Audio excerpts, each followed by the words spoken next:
Chicken fettuccine alfredo is a classic American Italian dish that everyone loves, and I'm going to show you how to make the ultimate version. Now, I have to tell you before we go any further, I have to preface this by saying this is by no means an Italian recipe, certainly not an authentic Italian recipe.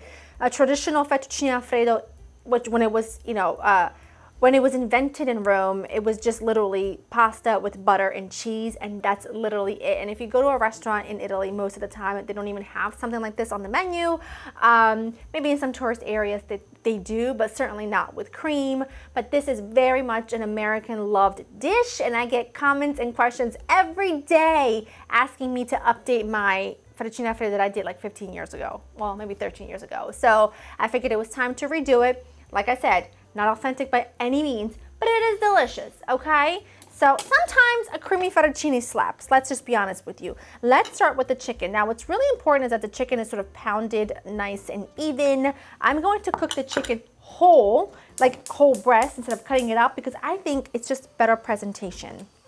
To a skillet, I'm gonna add just a tiny bit of butter, about a tablespoon of butter, because I'm making like a half a pound of pasta, not a whole pound. So I'm just gonna use a tablespoon, and then you're gonna use some garlic and herb seasoning. Make sure that that chicken is really well seasoned. A little paprika, just for color. For some reason, this paprika is more orange than red. But still good, no problem. And then I'm just gonna hit it with a touch of salt from over top. Sort of press it down, flip it over, and do the same thing. I'm adding just a little drizzle of olive oil to the butter because the olive oil stops the butter from burning, which is really nice and helpful. That's going to be the base of some good eating. Add your beautifully seasoned chicken. I'm actually just going to do 2. And then I'll keep that one for something else. That's perfect.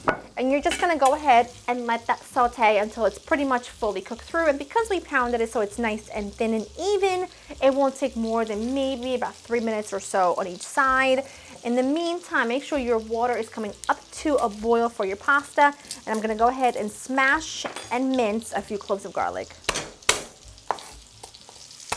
Oh, look how gorgeous. That is beautiful.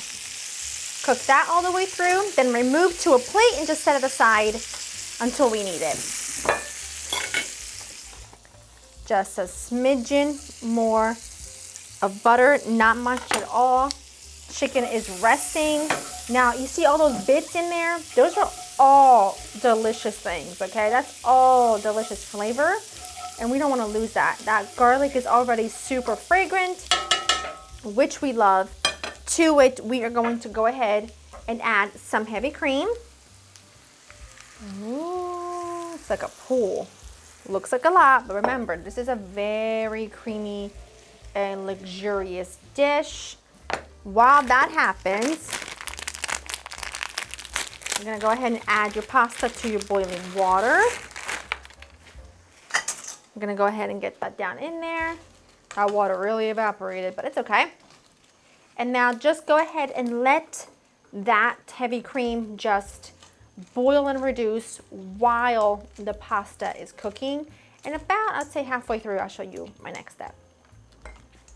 It's been about 4 minutes. So now what I'm going to add some cream cheese. And the reason why I add cream cheese is because I feel like the cream cheese just helps that cream sort of adhere to the pasta really well. It makes a difference, trust me. I know you might not think that it does, but it really does. You know me, I wouldn't do an extra step unless I felt like it was worth it. A good pinch of salt, because we haven't seasoned this yet, and it's quite rich, and it does need a bit of salt. And then you're gonna add some freshly grated parm. Beautiful. Pasta's cooking really nicely. My cream cheese is at room temperature, but I just cut it into little cubes because it makes it easier to melt.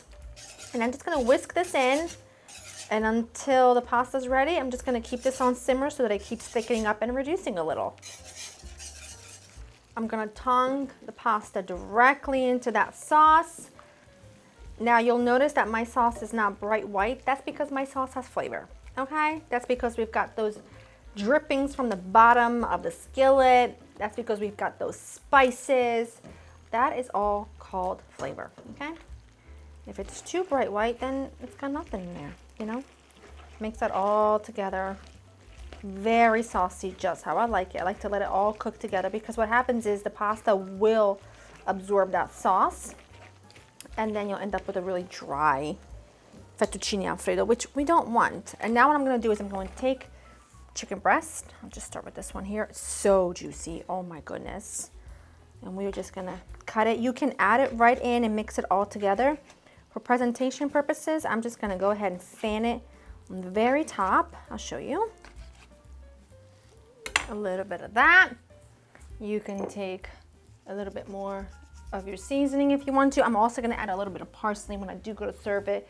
A little bit of hot pepper flake if you like a little bit of heat, which we do. A little bit more cheese on top. And listen, I call this not authentic, but authentically delicious. And when you go to serve it, you know you're just gonna have, look how creamy this is. Look at how creamy that is. Like honestly, we did not skimp on the richness. We did not skimp on the flavor. Look at those ribbons. I just need to dive in. I'm starving. Oh my gosh. Be hot. Oh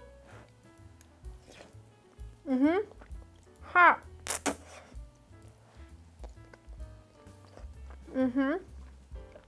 Worth whatever I scorched in my mouth. Oh my goodness gracious. That's like a must-have. A must-make, a must-have. You will love it. It's a necessity at this point. It is phenomenal. LaraInTheKitchen.com for the written recipe. Hope you enjoy spending time with me. Make this week. It's outstanding. And I will see you in the next one. Bye-bye. Oh my gosh.